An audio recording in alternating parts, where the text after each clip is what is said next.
of the World Jewish Congress in New York discussed the German offer. There is no such thing as a drop-dead number. This is not a negotiation between somebody who has a product and somebody who's offering a payment for that product. This is about people's lives. I don't believe there is such a number as a drop-dead number. There is no such thing as a final amount.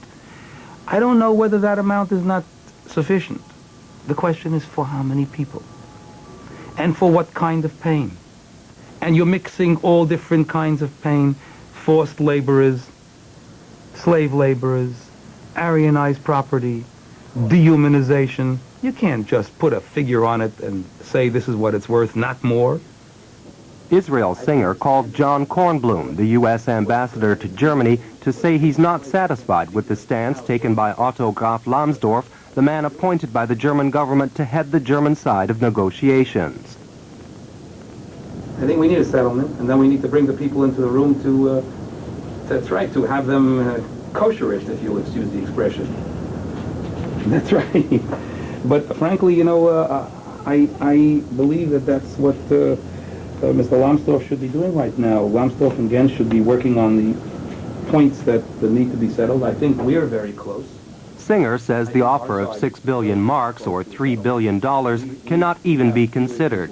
He tells the ambassador what the German side should do to get negotiations back on track. The government, the German government, has of course offered 2 of the 6. So that's 2 to 1. If the German government would increase its part, that would of course immediately encourage companies. Thank you, Ambassador. Thank you. I wish you well. Bye. Will Otto Graf Lambsdorff and the German government take the criticism from New York to heart? Will the parties to the conflict agree on a sum at the conference in Bonn? And will the victims finally receive compensation? When we return on DWTV. But how are the complaints from the United States being received? We've been hearing that things will move again on the question of the sum if the German government increases its current offer of $2 billion.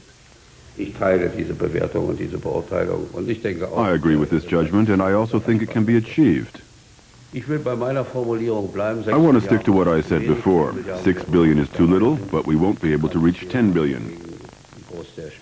So everyone can see the range we're talking about. And then there's the question of legal closure. That's extremely important. The German companies are not willing to risk paying twice for one and the same thing. And in this, the government and I myself support them fully. Why are agricultural forced laborers excluded from the negotiations? Because it's our common conviction, or at least the Chancellor's conviction and my own, and many other people's as well, that forced labor in agriculture was a much milder burden than forced labor in industry, especially during the war in the cities, which were threatened by aerial bombardment. Take, for example, a 17-year-old Ukrainian taken away from his family, deported to Germany, and forced to work on a farm for 2 years with no training. Let me reverse the question. How would things have been for him as a 17-year-old Ukrainian in terms of training and profession if he had stayed at home? You have to consider that too. When the conference began in Bonn in November, the 7th since negotiations began, the positions were clear. The German government stood at 3 billion marks, German companies at 4 billion, and not a penny more. The U.S. attorneys and Jewish organizations rejected the offer. Otto Graf Lambsdorff tried to outmaneuver their resistance. He said that Jews aren't the only important ones. There are also Eastern Europeans. And indeed, most of the 2.4 million survivors are or were Eastern Europeans. But they weren't thrilled with Lambsdorff's tactic either. You know, the whole way this conference is being conducted is a bit weird. I have to say, I've never experienced anything like it. Nobody is taking minutes, and nobody's exercising any control. Many things are happening in informal groups with agreements that nobody else knows anything about. And then all of this is presented as if it were a general consensus. So it's a bit strange. Merkwürdig, diese Art und Weise. Und zum Beispiel For example, there was a day for talks about property issues that we weren't even involved in. And then suddenly we hear that we've agreed to something and we don't even know what it is. So I would say that all this is, well, let's say, highly unusual. The head of the Prague delegation also has other ideas on the question of legal closure, the suggestion that a one-time lump payment should cancel any other claims for all time.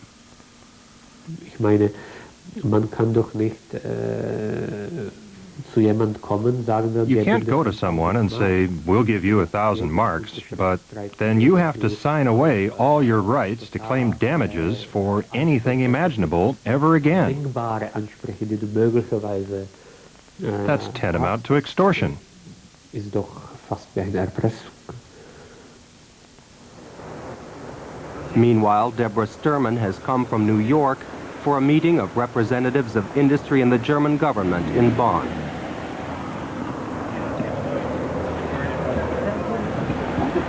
Ms. Sturman, Mark Johnson from Reuters, would you have a quick second just to talk about the talks today? No, we're late now. On our way out. On the way out? Right. You know when that'll be? Sure. We'll talk to you via phone. The negotiations had hardly begun when one of the American attorneys, Ed Fagan, came back out again. It's not just what we think is right, it's what the world and the victims think is right. It's not I wasn't there. I wasn't a victim. And none of these people were. And none of the people in that room were. What do you think's going on inside? It's, let's make a deal quietly. It's not going to happen. There's going to be a war. The victims are not stupid anymore. The claimants know for that kind of money that it's not a deal. And they're not going to let the last 3 years of fighting be for nothing. This is war. This is war now. Mr. Fagan, would you agree with an amount of $12 billion? Up until yesterday, yeah. I would have considered it. Today? No, I won't. Why not? Because it's not a responsible figure. What's the difference between yesterday and today? A report that was issued by a German economist and historian, an independent report, that tells us that the numbers that we've been talking about are unrealistic and inappropriate. The report calculates that German industry made nearly $95 billion, that's more than 180 billion marks, by exploiting forced laborers. While Mr. Fagan was spreading the word on these figures among the reporters, the German negotiators were meeting with their U.S. counterparts at an Italian restaurant somewhere in Bonn, and it looks like they came a lot closer to a solution. The German side has offered somewhere between 6 and 10 billion marks. Will there be an agreement? Not today, probably, but we're close to an agreement, closer than ever before. It's a serious offer. How high was it? Like you said. Between 6 and 10 million. And what's your minimum? That's a matter for negotiation. If I told you, it would ruin the negotiations. How far apart are you? We can see each other for the first time. We're within spotting range. There was tense expectation in the air at the press conference. Would there be an agreement as announced, or would talks continue?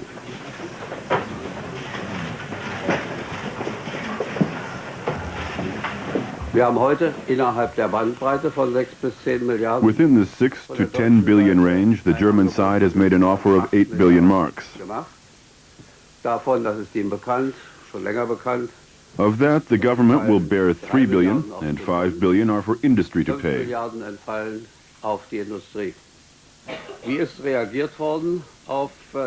In response to the offer, the claimants said they consider a range of 10 to 15 billion marks as appropriate. The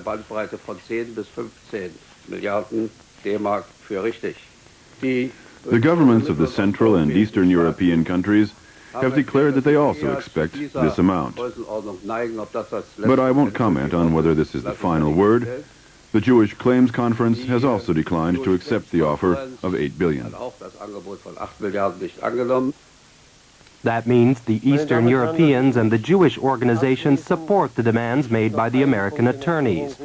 But the representative of German industry, Mr. Gens, from the executive board of Daimler Chrysler, underscored that 8 billion was the final offer. Like Graf Lambsdorff, I explicitly want to stress that the sum now offered by industry cannot be increased further. This is the reason that we have agreed on the 3-week period, as mentioned before, to see whether we can arrive at a figure we can both accept or not. We've been hearing that for a long time. Figures a lot lower than that. We've heard 6 billion was the upper limit and not a penny more. At that time they offered 6 billion and that was the end of the matter. That's what Gibowski said, and Gens was also saying it back then. Our last offer. The representatives of the forced laborers have until December 8th to say whether they agree to the sum of 8 billion marks for slave labor, forced labor, Aryanization, and property damage of every kind.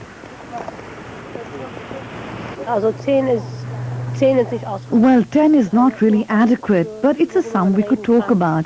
It should really be much higher.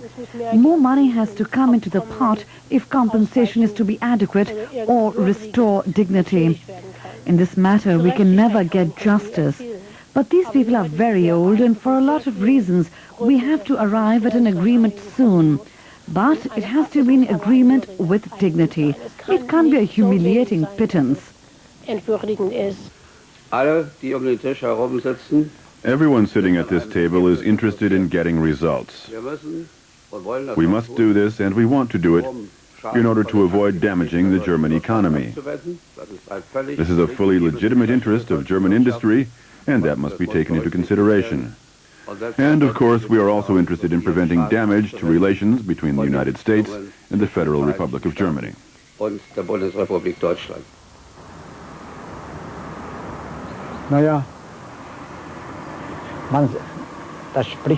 Well, we have a saying, hope dies last.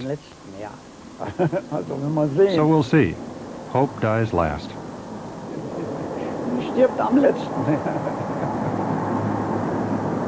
It'd be good if we could get something. That would be good. Very good.